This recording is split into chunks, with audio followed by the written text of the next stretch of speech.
Y Fernando, ya lo ha comentado antes Alicia en la presentación, pero España es un país suicida. Entre el daño que nos hacemos nosotros con la leyenda negra que nos creemos, leyenda que importamos, nuestra historia gloriosa, al final la estamos matando. Entonces te queríamos preguntar por eso, por esa leyenda negra, ¿cómo ha calado en España?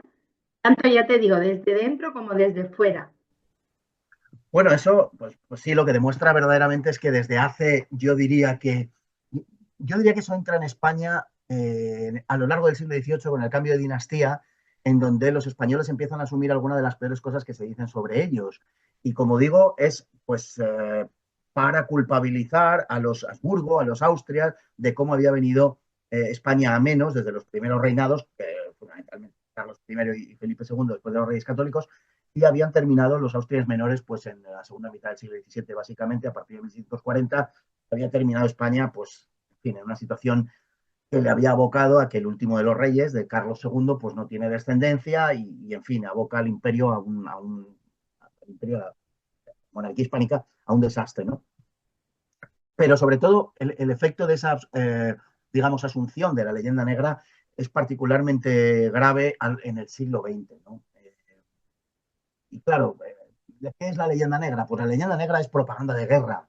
No nos olvidemos de esto, es propaganda de guerra que nace en Italia. Italia a finales del siglo XV está dividida en dos grandes bloques, podemos decir, tanto España como Francia aspiran al dominio de Italia y los franceses se ocupan de agitar a los italianos que están bajo su poder en contra de España, ¿no? Como España acabará imponiéndose en Italia, grosso modo, acabará imponiéndose en Italia, pues aquella propaganda empieza a cuajar y entonces los españoles son borrachos, pendencieros, violadores, mujeriegos, no respetan la propiedad ni en fin, la mujer ajena y todas estas cosas, ¿no? Y empieza esa imagen a proyectarse que luego en una segunda etapa pasará por la propaganda protestante, la propaganda luterana, que hace de los españoles, no por casualidad, pues lo mismo, unos borrachos pendencieros también, broncas, peleones, además bajitos, morenos, medio judíos, pues ya tenemos la imagen casi completa, ¿no? Del rechazo por parte del luteranismo, ¿no? Contra los españoles, a partir de la Reforma de 1517.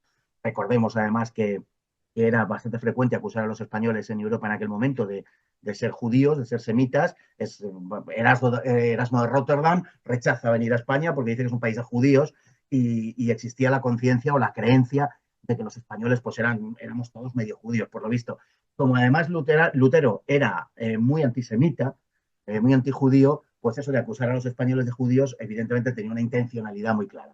Y luego hay otra leyenda negra antiespañola que nace de forma paradójica en Holanda por parte, en gran medida, de las comunidades judías que habían sido expulsadas de España a partir del decreto de 31 de marzo de 1492.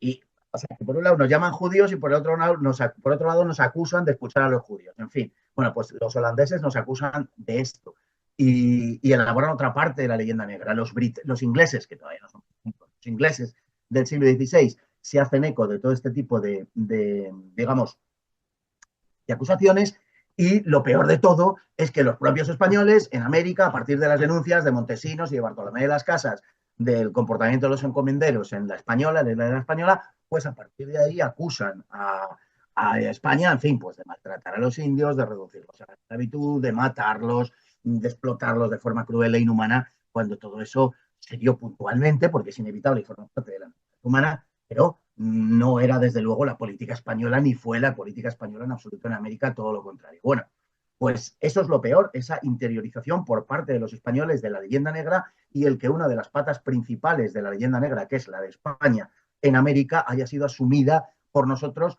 con, en fin, con absoluta normalidad. Claro, luego todo eso que cuaja en Europa por mor del rechazo a España, dado que España era la campeona del catolicismo, esa es la razón fundamental por la que se genera toda la leyenda negra, no lo olvidemos, pues todo eso en manos de españoles que, digamos, asumen que efectivamente esa propaganda tiene mucho de verdad, puesto que al final ellos mismos son también anticatólicos, pues lo que hacen es, por decirlo de alguna manera, lamentar que la historia de España haya ido por esos derroteros, es decir, que España, en definitiva, sea España. Y eso forma parte del núcleo del pensamiento progresista, como decíamos antes. Es decir, ese rechazo a España por lo que es, no por lo que no ha sido, no, el rechazo a España por lo que es. Hemos tenido ocasión de ver en algún caso, por ejemplo, a reputados intelectuales, o así parece que son o quieren pasar por tales, como el señor Pérez Reverte, lamentando el dios por el que España optó en Trento, ¿no? O que España en la invasión napoleónica pues no se digamos, pronunciara a favor de Napoleón y en contra de los que se resistían a Napoleón. Pero Pérez Reverte, y le tomo de ejemplo porque es, pese a lo que parezca epidérmicamente, es realmente un exponente de esa asunción de la leyenda negra, de las, digamos, de las raíces más profundas psicológicamente de la leyenda negra, aunque él no lo formule como tal, pero lo es.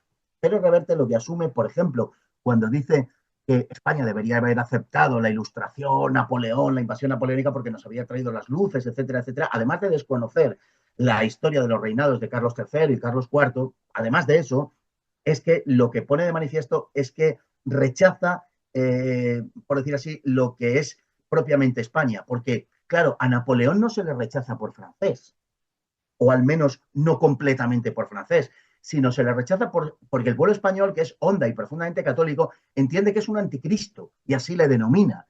Entiende que viene a traer aquí ese sueño para ellos, pesadilla para otros, de la razón, es decir, del racionalismo extremo y a acabar con la religión.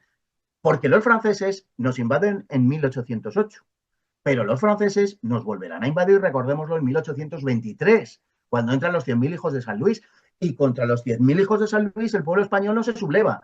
Y sí contra Napoleón. ¿Por qué? Porque los 100.000 hijos de San Luis a lo que venían era a expulsar los liberales y a restablecer la religión católica en España.